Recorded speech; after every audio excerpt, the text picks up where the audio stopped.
ایک خطرہ ہے، میں سمجھتا ہوں مکمل اس کی تحلیل ہمارے سامنے ہے۔ کوئی بھی آئینی حق، ہمارا حق آواز بلند کرنے کا، آپ نے دیکھا پیکا کے ساتھ کیا ہوا ہے۔ صحافتی برادری اس وقت مجرم بن چکی ہے۔ آپ کی کسی بھی گفتگو پر آپ کو معطوب کیا جا سکتا ہے، آپ کے خلاف مقدمے بن سکتے ہیں، ہمارے خلاف مقدمے بن سکتے ہیں۔ جو ہمارا آئینی حق ہے اکٹھے کھڑا ہونے کا، وہ حق بھی جو ہے ہم سے چھین لیا گیا ہے۔ اکٹھے کھڑے ہونے پر بھی مقدمہ بنتا ہے۔ ہمارا حق ہے سڑک پہ چلنا، آرٹیکل 15 آئین کا ہمیں یہ حق دیتا ہے، وہ بھی ہم سے چھین لیا گیا ہے۔ تو اب ہم نے مل بیٹھ کر اس ملک میں سمجھتا ہوں آئینی اقدار کے احیاء کی بات کرنی ہے۔ آئین کو ہم نے بچانا ہے، تحفظ دینا ہے۔ ہم شاہد خاقان عباسی صاحب سے ملے ہیں، ہم محمود خان اچکزئی صاحب سے ملے ہیں، دیگر دوستوں سے ملاقاتیں ہوئی ہیں۔ ہم سندھ جائیں گے، وہاں بھی ہم ہر ایک سے ملیں گے۔ ہم نے مہارنگ بلوچ سے بھی بات کرنے کا فیصلہ کیا ہے۔ ہم پورے پاکستان کو اب دعوت دے رہے ہیں کہ آئینی اقدار کے لیے اس ایک نقطے پر ہم کھڑے ہو جائیں، آئین کی بقا کے لیے۔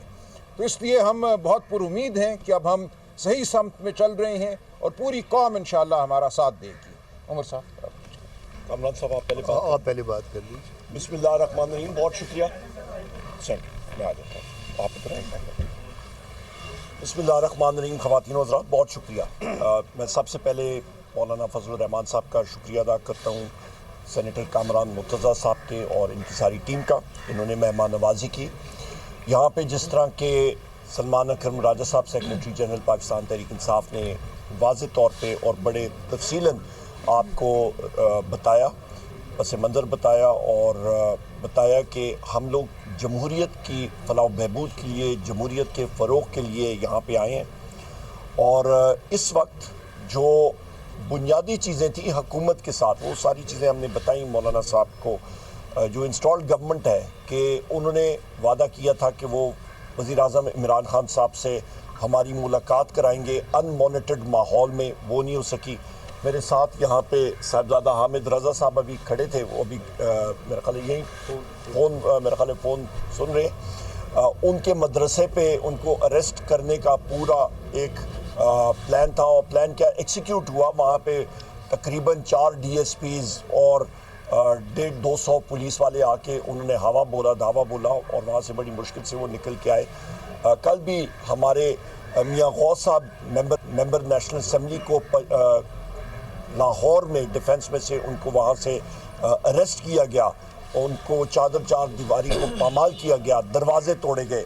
تو یہ حالات جو ہیں، اس پہ میں سمجھتا ہوں کہ جو انسٹالڈ گورنمنٹ ہے ان کی یہ بات کرنی کہ مذاکرات آگے جائیں تو بڑا مشکل ہو جاتا ہے اور ناممکن ہو جاتا ہے کہ جہاں پہ بنیادی چیزیں جو ہماری ڈیمانڈز ہیں کمیشنز کے بنانے کی، آپ کے 26 نومبر کی، 9 مئی کی، وہ نہیں بنی، اور اس کے ساتھ ساتھ پھر جو ہمارے اسیران کی رہائی آئین اور قانون کے مطابق، وہ اس کے اوپر کوئی وہ نہیں ہو۔ اور سب سے اہم بات یہ ہے کہ جو صاحبزادہ حامد رضا صاحب کے مدرسے پہ ریڈ، اور اس کے ساتھ ساتھ صرف ایک بات کرنی تھی کہ ہم لوگ یہ کمیشنز بنانے جا رہے ہیں، اور ان کو ہم نے تیسری نشست میں بواز بلند یہ کہا تھا کہ یہ ہونے چاہیے، اناؤنسمنٹ ہونی چاہیے، اور یہ پریکرسر ہے یا پری ریکویزٹ ہے ہمارا آپ کی چوتھی نشست کا، وہ نہیں ہو سکا، اس مذاکرات ختم ہوئے۔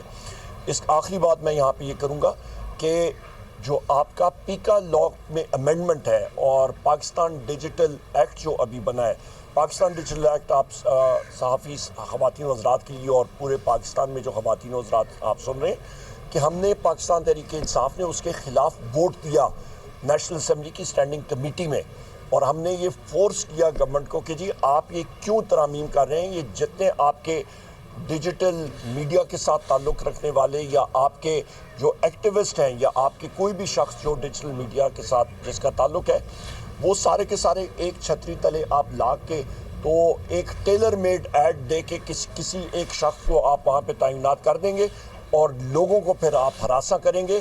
یہ ماڈل پاکستان میں اس وقت جو چل رہا ہے، یہ بالکل آپ کا شمالی کوریا ماڈل یا میانمار ماڈل جو ہے اس پہ ہم لوگ جا رہے ہیں۔ اور آخر میں یہ بات کروں گا کہ ایک آزادانہ الیکشن کمیشن، سکندر سلطان راجہ کو جو منفی رول تھا اس کو ہم لوگ کنڈیم کرتے ہیں، جو کمشنرز نے کام جو الیکشنز کے حوالے سے، اور اس لیے ہم لوگ اپوزیشن پارٹیز کو ریچ آؤٹ کر رہے ہیں کہ ہم لوگ اپنی مشاورت کے ساتھ صحیح نام ان لوگوں کے نام دیں جو کہ انٹیگریٹی کے ہوں۔ بہت شکریہ جی۔ بسم اللہ الرحمن الرحیم۔ پہلے تو میں دوستوں کو پی ٹی آئی کے ویلکم کرتا ہوں. مولانا صاحب نے خود ان کو ویلکم کیا ہے اور کافی لمبی چوڑی گپ شپ ہوئی ہے. دوست آج کافی وقفے کے بعد تشریف لائے تھے اور وہ رابطے جو کہ درمیان میں رکے ہوئے تھے وہ آج بحال ہوئے ہیں. کچھ باتیں جو ہے جو ان کی اور گورنمنٹ کے مذاکرات چل رہے ہیں اس حوالے سے انہوں نے مولانا صاحب کو اپڈیٹ کیا ہے اور ساری تفصیل بتائی ہے کہ کیا کیا باتیں ہوئی ہیں یا کس باتوں کی وجہ سے جو ہے نا وہ معاملات اب تک رکے ہوئے ہیں. تو وہ ساری باتیں سامنے آئیں. ظاہر ہے کہ اس کے بہتر وٹنس یا یہ بتا سکتے تھے، یہ بہتر وٹنس ہے یہ دوست بتا سکتے تھے یا نون کے لوگ جو ہیں وہ بتا سکتے ہیں. دوسری بات جو اس میں اہم تھی الیکشن کمیشن کے حوالے سے. الیکشن آپ سب کو پتہ ہے کہ الیکشن سارا دھاندلی کی پیداوار ہے. جو کچھ یہاں پہ اس الیکشن میں جو لوگ بیٹھے ہوئے ہیں جس طرح سے بھی ہوا ہے اس میں میجارٹی جو ہے دھاندلی کے نتیجے میں اس الیکشن میں آئے ہیں. تو اب چونکہ چیف الیکشن کمشنر اور باقی 2 ممبران کا انتخاب ہونا ہے اور پی ٹی آئی ایک بڑی جماعت کے طور پہ تشریف لائی تھی کہ جی اس میں جو ہے وہ کوئی ایسا کنسنسس ڈیولپ کیا جائے جس کے نتیجے میں کوئی بہتر الیکشن کمیشن آ سکے یا یہ 2 ممبرز اور الیکشن کمیشن. اور تیسری باتیں انہوں نے کہا تھا کہ یہ 1 پوائنٹ ایجنڈے پہ جو ہے وہ کچھ دستور کی مطابقت میں آگے مل جل کے چلنا چاہتے ہیں. اور یہ جو تیسرا نقطہ ہے، باقی 2 چیزیں تو اس میں پہلی چیز تو ایک اطلاع کی حد تک تھی، دوسری جو ہے وہ ان کو ہم نے بتایا کہ اس کے اوپر آپ بھی تھوڑا ہوم ورک کر لیجئے، ہم بھی ہوم ورک کریں گے. مگر اس کا فائدہ بظاہر اس لیے نہیں ہوتا کہ فخر الدین جی ابراہیم جیسا ایماندار آدمی بھی ناکام ہو گیا تھا. جب تک اس کا انفراسٹرکچر موجود نہ ہو، جب تک وہ مداخلت جو کہ الیکشن میں ہوتی ہے وہ ختم نہ ہو، اس وقت تک جو ہے وہ آپ کسی کو بھی بٹھا لیں اس کا نتیجہ کوئی نہیں نکلے گا. تیسری بات جو مل جل کے چلنے کے حوالے سے اپوزیشن لیڈر صاحب نے بتایا، جنرل سیکرٹری صاحب نے بتایا پی ٹی آئی کے، تو اس میں مولانا صاحب کا اور جے یو آئی کا اپنا ایک مزاج ہے. وہ مزاج یہ ہے کہ جب تک وہ اپنی جماعت سے اجازت نہیں لے لیتے، معاملات کو اپنی جماعت کے اداروں کے سامنے نہیں رکھ لیتے، اس وقت تک کوئی ایسی بات کنفرم نہیں کر سکتے. تو وہ بات جو ہے وہ انڈر کنسیڈریشن آ گئی. انہوں نے بتایا سارا کچھ، انہوں نے اعتماد میں لیا، ان کے پرپوزلز آ گئے.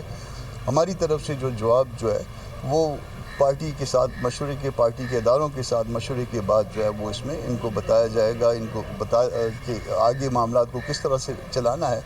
البتہ ایک 2 رکنی کمیٹی جو ہے وہ اس میں فارم کی ہے، جو اسد کیسر صاحب اور میں خود ہوں اس میں. اور وہ امیڈیٹ کوئی رابطے کی بات ہوگی، کوئی ایسی چیز جس میں کوئی غلط فہمی ڈیولپ ہو رہی ہوگی 2 پارٹیوں کے درمیان، یا کسی چیز سے روکنا تھا یا کسی کام کو کرنا تھا، تو آئندہ کے لیے ایک فی الحال جو ایک عارضی جو ایک میکنزم جو ہے ہم نے بنایا ہے، وہ اسد کیسر صاحب اور میں جو ہے وہ آپس میں بات کر لیں گے. باقی اس کے بعد جو معاملات جب آگے بڑھیں گے تو پھر دونوں پارٹیاں جس طرح سے چاہیں گی اس معاملے کو آگے بڑھائیں گی.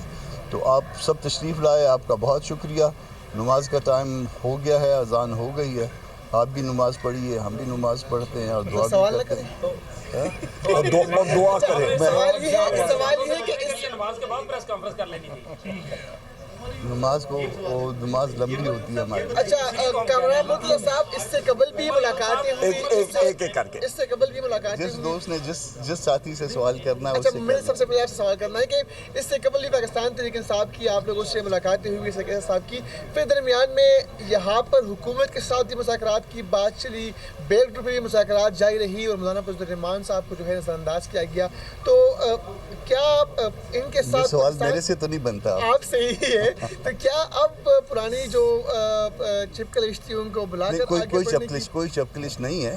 دیکھیے ہم نے جو چپکلش اس سے 26 امینڈمنٹ سے پہلے تھی کبھی، تو ہم نے اس کو ختم کر دیا تھا، بھلا دیا تھا.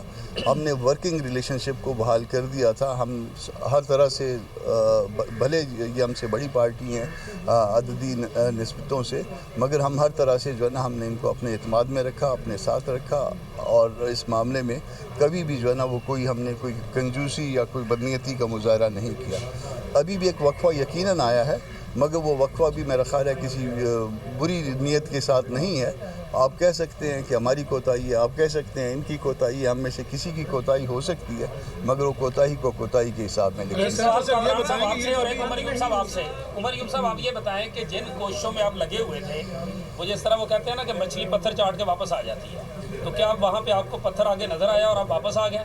اور دوسرا آپ لوگ بھی کامران صاحب یہاں